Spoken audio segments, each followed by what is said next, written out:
ምንድነው አሰብኛው እንዴ እኔ እኮ እናትን እያወራሁ መስሎኝ ነው ምንድነው እናቴ ማወራው እዚህ ጋር እናት ያለች እማዬ እያልኩሽ አይደል አትመልሽልኝም እንዴ እንዴት የሰው ፍቅር እዛ እንደሚያስቀና እማዬ አባዬ ሲባባል ማለት ነው አትመልሽም አባዬ አትይም እንዴ እማዬ አባዬ ይባባላል እንዴ ይባባላል ነይ ላሳይሽ ነይ እንዴት ነው ሰላም ነው የቅድሟን አሳየዋት እስቲ አንዴ አባዬ አንተ አሳያቸው አባዬ እማዬ አንቺ አብራ አባዬ አንተ አሳያቸው ዞር ላይ ሰው ፍቅር ልጅሽ ነው እማዬ ኧረ አባዬ በይኝ በእናትሽ እያሳየው አትይም ታይ ቆጭሻል ታይ ማይ ምንረንኩ አረ ማዬ ከሰው በታች አታርጊን ታይ ማዬ እጅ ማስቆረጠን ፈዋ ሪላሽ አረ ጨምር ማን ጨምር እንዴ አዎ አንተ አረ በምን ቅጽበት ነው ያስጠላኝ መብላት ይሾን ለምንድነው መብላት ያስጠላኝውን እንዴ ሁሌ ስጨምር ነው እንዴ አረ በስማ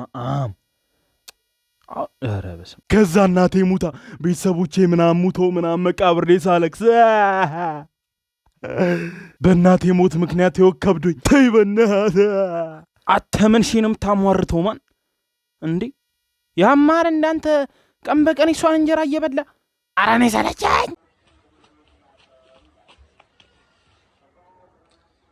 3 ሚሊዮን ብር ነው የከፈልኩት ባይዘው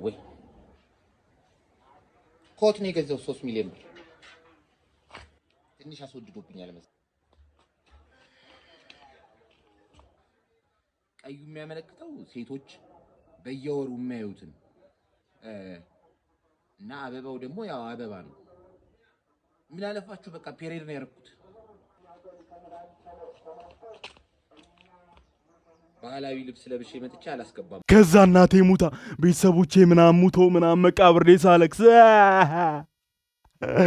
በእናቴ ሞት ምክንያት ይወከብዱኝ ተይ በእናትህ አተመንሽንም ታሟርተው ማን እንዴ ያማር እንዳንተ ቀን በቀን እሷ እንጀራ እየበላ አራኔ ሰላም ፋሚሊ እንዴት ናችሁ እንግዲህ ዛሬ በኖርማል ቪዲዮ ነው እንግዲህ ያመጣ ነው ዛሬ አንድ ነገር ላስቸግራችሁ ነው ፋሚሊ በመጀመሪያ ግን ይሄን ቪዲዮ ሼር ኮፒ ሊንክ ሪፖስት እንድታረጉና ለአዶናይ ሜሽን ማረጋችሁ እንዳረሱ አዶናይ ጋር መድረሱ ይሄ ቪዲዮ ግዴታ ነው እና ቱኤፍ ፕሮፐርቲ ያዘጋጀው የ10 ሚሊዮን ብር ቻሌንጅ አለና ያንን የእርዳታ ድርጅት ደግሞ የሚመርጠው እድል የተሰጠው አዶናይ ነውና እና አዶናይ ሙዳይ በጎ አድራጎት ድርጅት መተህ ብትጎበኘን ደስ ይለናል እና ከአዲስ አበባ ከተማ አስተዳደር የ2000 ካሬ ሜትር የቦታ ድጋፍ ተሰጥቶናል እና ይሄንን ቻሌንጅ ካሸነፍን እዛ ላይ የሆነ ህንጻ ምናምን መገንባት እንችላለን እና አዶናይ መተህ ጎብኘን እንላለን ሙዳይ በጎ አድራጎት ድርጅት እና ፋሚሊ ሜንሽን እያረጋችሁ አዶናይ ጋር እንደምታደርሱልኝ ተስፋ አለኝ በተረፈ ሰላም ነው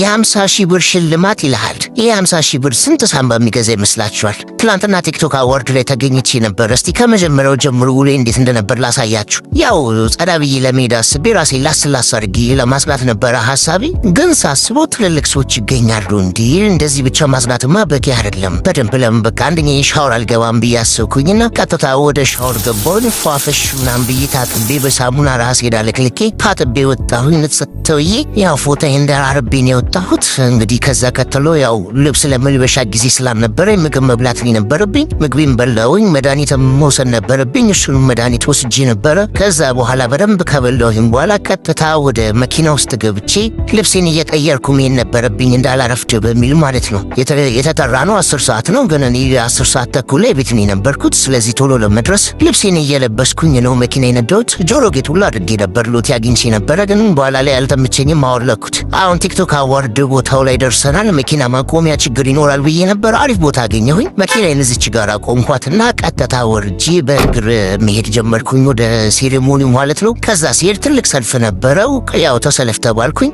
የድመት ሰልፍ ለምንድን ነው ለብቻ የሌለው ብዬ ተከራክሬ ነበር፣ ግን ማንም የሚሰማኝ አልነበረም። ከሴቶች ጋር ተሰለፍኩኝ፣ ቆንጆ ሴቶችን እያየሁ። በዚህ አጋጣሚ ሳሱንም አግኝቻል ነበር። ከሷ ኋላ ነው የተሰለፍኩት። እንደምታውቁት ትንሽ አይናፋር ስለሆንኩኝ ብዙ አላወራኋትም። ትመችኛለሽ። ከብዙ ጥበቃ በኋላ ቀጥታ ወደ ውስጥ ገባን። ውስጥ ስንገባ በጣም ብዙ ሰው ነው ያለው፣ አንድም ድመት የለም። ቲኔ ብቻ ነኝ እንዴ ብዬ በጣም ተገረምኩኝ። እና በታሪክ የመጀመሪያው ድመት ነኝ። በጣም ደስ ብሎኛል። አሸንፋለሁ ብዬም እያስብኩ ነበር። እቺ ደግሞ ማናት ቆንጆዬ ምናምን ብዬ እየተላከፍኩ ነበር። ነው አምራ አልመጣችም። አራስ ቀልር ነው ምናምን ብያት ሄድኩኝ። ከዛ እንደዚህ ደግሞ በአልጄሪያ በኩል ወደ ስፔን ሊገቡ ያሉ በጎችን የሚመስሉ አድናቂዎችን አግኝቼ ከነሱ ጋር ፎቶ ተነስቻለሁ። በጣም ደስ የሚሉ ልጆች ናቸው። ከዛ ቀጥታ ወደ አዳራሹ ሄድኩኝ፣ ገባሁኝ። አዳራሹ በጣም ደስ ይላል። በጣም ብዙ ሰው ነው የነበረው። አዳራሽ ውስጥ በጣም ብዙ ሰው አለ። ደስ ይላል። እናሸንፋለን ብዬ እየጠበቅኩ ነው የነበረው፣ ግን አላሸነፍንም። ቅድም ያሳየኋችሁ 50 ሺህ ብር ሌሎች ያሸነፉትን ያው ለማፏገሪያ ፎቶ ለመነሳት ያህል የተነሳሁት። ለምን እንዳላሸነፍን አልገባኝም። እመለስበት አለሁ። ያው እንደ ድመት ክሬቲቭ ድመት ነኝ ብዬ አስባለሁ። መሸለም የሚገባኝ ነበር ብዬ ነው ማምነው። እኔ ባለሁበት ዘርፍ ያሸነፈው በሐምሌ ነው። እንግዲህ ያው አጨብጭቤያለሁ።